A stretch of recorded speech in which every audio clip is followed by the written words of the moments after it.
Okay, so as I've said in previous videos, time I upload this will probably be 1 or 2 days from now because I've got a number of videos waiting in the queue, so to speak, to be uploaded.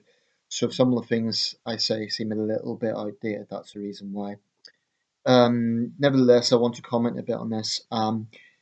There has been a huge pro-EU demonstration in London today. I think huge is a fair enough term. There was at least 25,000 people there, so it's a pretty big demonstration. Um, that's not overly surprising. London is a city that voted largely for Remain. The more Eurosceptic parts of London tended to be in the outer boroughs, but definitely central London is very pro-Remain. London has lots of mainland Europeans within it. There's many Italians, many French nationals, many Germans, many Czechs, many Poles, and so on. In fact, I believe London is the world's third biggest French city after Kinshasa and Paris, in terms of third largest French speaking city, because there's a lot of French people in London. Um, so just want to share some of my thoughts on this. I voted Remain, as I previously said, and I still stand by that 100%. I believe that was the right choice, and I believe that this collective decision, um, well, I shouldn't say collective, but this democratic decision by the British people, we will look back and think this was a grave mistake. The good news is the pound seems to have rebounded, so we're not going to be plunged into a major recession. But I think the uncertainty this has brought about politically and especially in terms of the structure of the UK is very, very alarming. Nevertheless, there is frankly some hypocrisy among these marchers. They're talking about democracy and standing up for Europe and so on, but not only are they completely disregarding some of the arguments of the Leave campaign, but they are making stupid sweeping statements like, oh, the Leave campaign was based on lies and racism. Now, that's a sweeping statement. This argument that Leave was based on racism seems to all come down to one very reckless poster. And I share everyone's concerns about that poster. It was using refugees fleeing a war zone on the other side of Europe to try and scare voters here. Of course, that's what it was doing. It was scaring people. But every Leave leader, even the only UKIP MP, condemned that. The only person that's defended it is Farage. Um, so to tarnish the entire Leave campaign as being racist, I think is a bit absurd.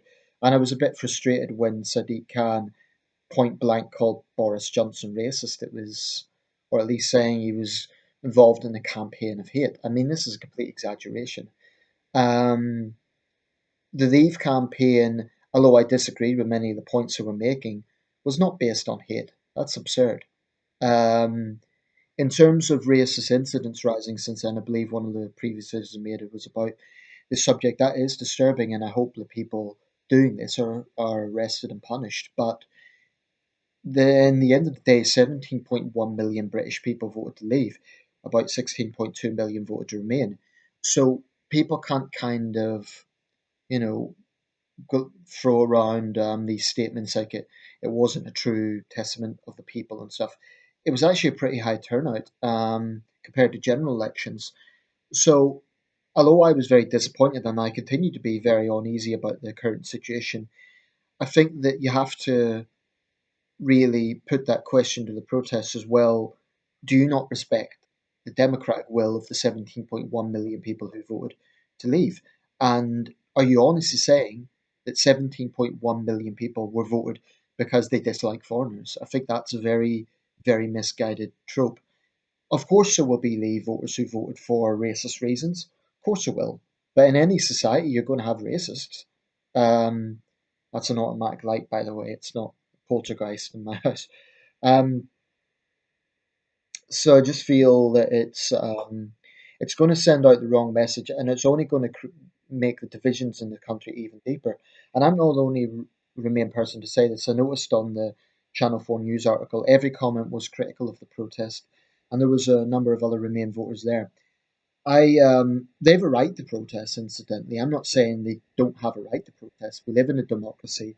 People have a right to peaceful assembly, but it does come across as a little bit, frankly, a little bit arrogant because it's disregarding.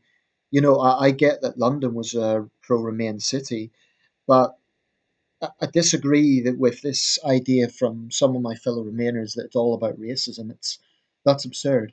Um, and people need to just see common sense here. 17.1 million people didn't vote Leave because of resentment towards immigrants. It is true that in areas where there has been a big influx, and I mentioned this before, where there's been a rapid democratic shift, like Boston, Lincolnshire, there will be those sentiments. But across the country, I think people were voting for a wide range of reasons. And like I said in my previous video, many of those reasons had to do with the perception of arrogance from Brussels and this idea that our too much of our laws and our way of life is being controlled in another country from another parliament. That to me is a very legitimate point of concern. That's why I was not cast iron on my Remain vote. I mean, I'm not ideologically zealous about this. I am no lover of the EU as an institution. I do love the European concept, the European dream of these nations coming together for peace and so on, but I don't think you could solely credit the EU for that. NATO's played a very big role, as have individual leaders. I don't think you can credit the EU entirely for that. What I do also resent as a Remain voter, I resent this idea that if you vote Leave or if you're critical of the EU, you're anti-Europe. Not at all. I consider myself a European. I'm a Remain voter, so I suppose people would say, well, you're pro EU anyway. I'm not actually pro EU. I voted Remain because I thought it was the best decision for this country and for Europe. Um, but it's unfair to accuse Leave people of all being anti-Europeans. There will be little England mindsets there, like, oh, the Europeans are someone else. But there's plenty of people who would describe themselves as Europeans who still voted Leave. So I don't think it's you could dismiss it as being that simple. Um, to be honest, some young Europhiles are a little bit zealous about this, and they're a little bit, frankly, lacking objective thinking. Because it's just it's almost like I don't want to compare it to Chinese communism. That would be a far stretch, but they do seem to be very uncompromising in their views. It's kind of like, oh, you must support the EU, otherwise you're a narrow-minded racist, or you have to support multiculturalism, otherwise you're a racist, and all this sort of thing. In the end of the day, every country in the world has a sovereign right to look after itself and to basically consider what issues are at stake. Now, if your view is that absolute, unchecked, unlimited multiculturalism is not a problem, I strongly disagree with you. Because if you have a rapid democratic shift, and if you have a situation where the Young Turks, who are very biased anyway, they're the left wing equivalent of Fox News, were saying, oh, multiculturalism is inevitable, you just have to accept it. I could not disagree more. It's very possible to be tolerant and appreciate different cultures whilst also insisting this is the UK, our culture has to be respected as well and preserved. So when people open up Polish shops or Chinese shops or whatever, there's nothing wrong with that in itself, but they have to be aware that they are in the UK. Now, to be fair, sometimes I think it is possible to get this balance. There's a Chinese shop in my city, and to be fair to them, they're always very friendly to me, and they have a British flag as well, hanging up alongside the Chinese flag. So that to me is an indication that they're aware of the situation. They know that they're in the UK, and they're just respecting the host nation. I think that's a good thing.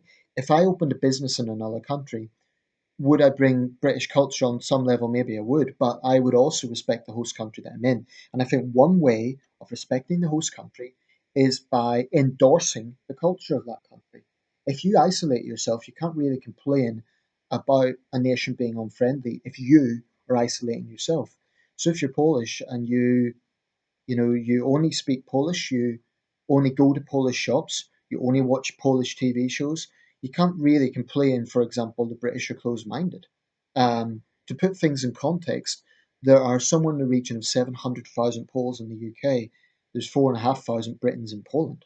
Now, if there were 700,000 Britons in Poland, are we honestly going to believe that there would be no racist incidents? Come on, of course there would.